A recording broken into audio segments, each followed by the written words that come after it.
If you thought the Britney Spears DUI arrest was the whole story, you were wrong, because just hours after the news broke that the pop icon was handcuffed and booked into a Ventura County jail, a new detail emerged that changes everything. Investigators reportedly found an unknown substance inside her vehicle during the traffic stop. That substance is now being tested, and depending on what those results come back as, Britney could be facing charges far more serious than a standard DUI. But before we get into what this means legally, let's talk about what we now know happened that night, because there are details that haven't been covered yet.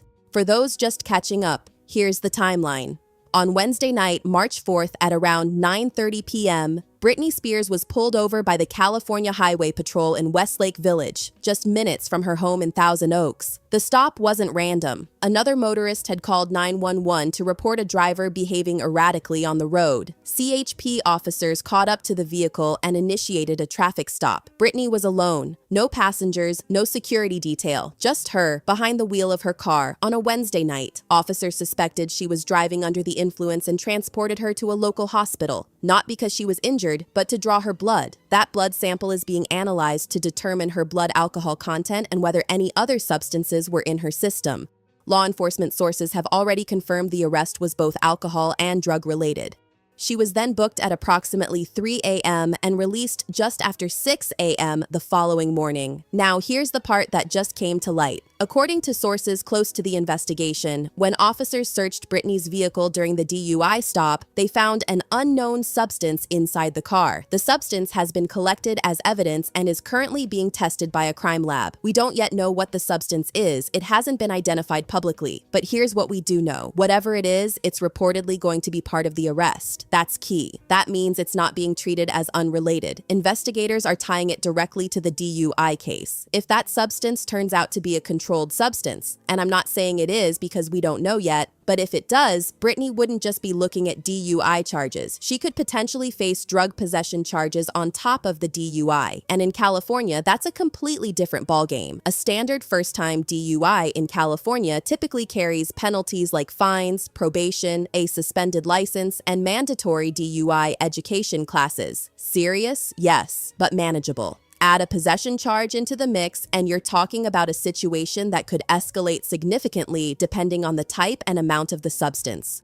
We're going to have to wait for those lab results, and they could take days or even weeks. But the fact that this has already been flagged as part of the arrest tells us law enforcement is not treating this lightly. Now, in light of all of this, Britney's team released a statement that a lot of people found surprisingly candid. Her representative called the DUI incident unfortunate and completely inexcusable. Not an alleged misunderstanding, not "we're looking into it." Completely inexcusable. That's her own team speaking. But the part that really got people talking was what came next. The statement said, "This could be the first step in long overdue change that needs to occur in Britney's life." It went on to say that her sons, Sean Preston and Jaden James, are going to be spending time with her, and that her loved ones are working on a plan to set her up for success for well-being. Within hours of the arrest, Britney's Instagram account, the one she's been posting to almost daily for years, was deactivated. All of it. Gone. When you put all of these pieces together, the statement, the deactivation, the language about her sons, and a plan, it starts to look less like damage control and more like the beginning of an intervention.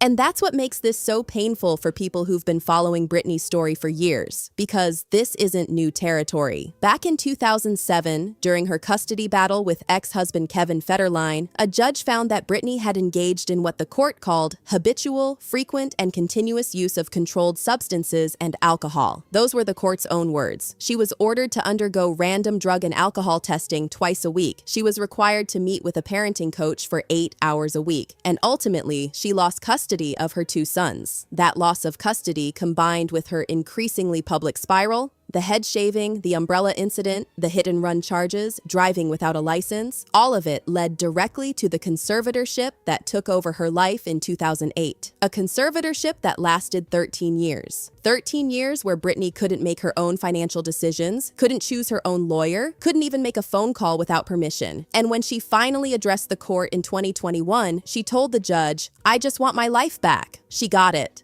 The conservatorship ended in November 2021. And since then, Britney has been living on her own terms. She published a best-selling memoir, The Woman in Me, in 2023. Last month, she finalized the sale of her music catalog to Primary Wave in a deal reportedly worth around $200 million. But the question that's been hovering in the background this entire time is, with that freedom, who's looking out for her? So where does this go from here? Britney is scheduled to appear in court on May 4th. By that time, both the blood test results and the lab results on the unknown substance found in her car should be available. Those two pieces of evidence will determine what charges, if any, are formally filed. If it's a straightforward DUI with no additional substance charges, Britney is likely looking at a first-time DUI penalty, fines, probation, license suspension, and a mandatory alcohol education program. Uncomfortable, but not life-altering. But if the substance in her car turns out to be something controlled, whether it's a prescription drug without a valid prescription or something more serious, prosecutors could add possession charges that carry their own set of penalties. And in the context of Britney's history, any drug-related charge is going to reignite a very uncomfortable conversation about whether the people around her are doing enough to help. There's also the question of her sons. The statement from her team specifically mentioned Sean Preston and Jaden James spending time with her. That's a notable detail. Given the custody battles of the past, any new legal trouble involving substances could potentially affect her relationship with her children. Kevin Federline's team has not publicly commented on the arrest, but you can be sure they're watching closely, and honestly, that might be the most important part of all of this. Not the charges, not the legal consequences, but whether this moment becomes the turning point that her own team seems to be hoping for. The language they used: long overdue change, a plan for well-being. Those aren't throwaway phrases. Those are words you use when something has been building for a long time, and you finally reached the breaking point. Just 24 hours before this arrest, Britney had been granted a permanent restraining order against a stalker who'd been targeting her for 13 years. It was supposed to be a good day. Instead, it became the day everything shifted. This story is still developing. The lab results on that unknown substance could change everything. We'll be covering every update as it happens, so if you want to stay in the loop, subscribe and hit that notification bell. Drop your thoughts in the comments. Do you think Britney's team is finally stepping in the way they should have a long time ago? Or is this too little too late? I'll see you in the next one.